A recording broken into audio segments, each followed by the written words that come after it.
आगे श्रद्धा और मनु में बता रहा है, कह रहे हैं विधाता की कल्याणी सृष्टि सफल हो इस भूतल पर पूर्ण, पटे सागर बिखरे ग्रह पुंज और ज्वालामुखियाँ हो चूर्ण, उन्हें चिंगारी सदृश स्पर्श चलते रहे कड़ी सानंद, आज से मानवता के कीर्ति अनिल भू जल में रहे न बंद।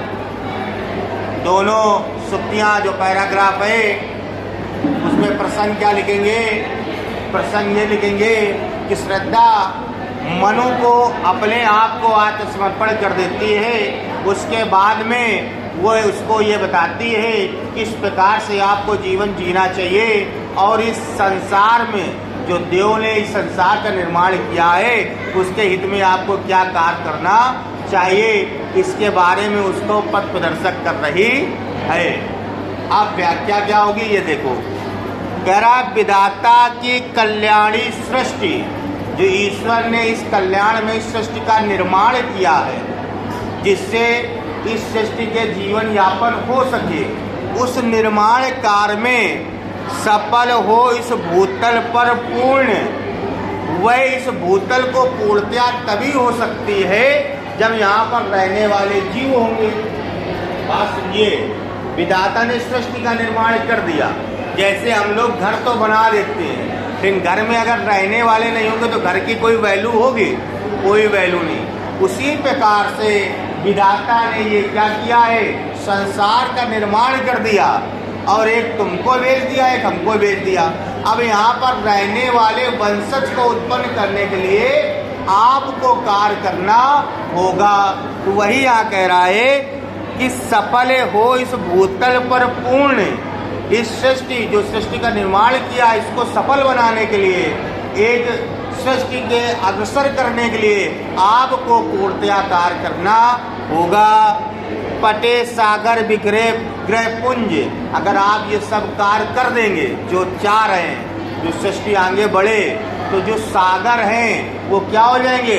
पट जाएंगे। पटने का मतलब है सागर का पानी सूख जाएगा, आप सागर पर चल सकते हैं। और ग्रह पुंज, जो ग्रह नक्षत्र हैं ये टुकड़े टुकड़े हो जाएंगे और आपके सम्मुख क्या हो जाएंगे? बिखर जाएंगे।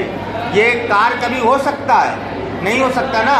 लेकिन कह रहे अगर तुम ये काम कर दोगे तो ऐसा हो जाएगा, क्योंकि ग्रह भी कार्य ईश्वर करते हैं, जो जीव होगा उसी पर तो कार्य करेंगे। जब आप उत्पन्न करोगे, सृष्टि को आगे बढ़ाएंगे तो आपके इस कार्य पर प्रसन्न होकर अपने आप बिछ जाएंगे कि हम आपका स्वागत करते हैं। लास्ट लाइन कह रही हैं, और ज्वालामुखियाँ हो चूर्ण, और जो सृष्टि का विनाश करते हैं और ज्वालामुखी भी, वो भी क्या हो जाएंगी? चूर्ण चूर्ण हो जाएंगी, टुकड़े टुकड़े हो जाएंगी आपके सामने और आपको क्षति नहीं पहुंचाएंगी। आगे बता रहा है, उन्हें चिंगारी सदृश सा दर्प कुचलती रहे खड़ी सानंद।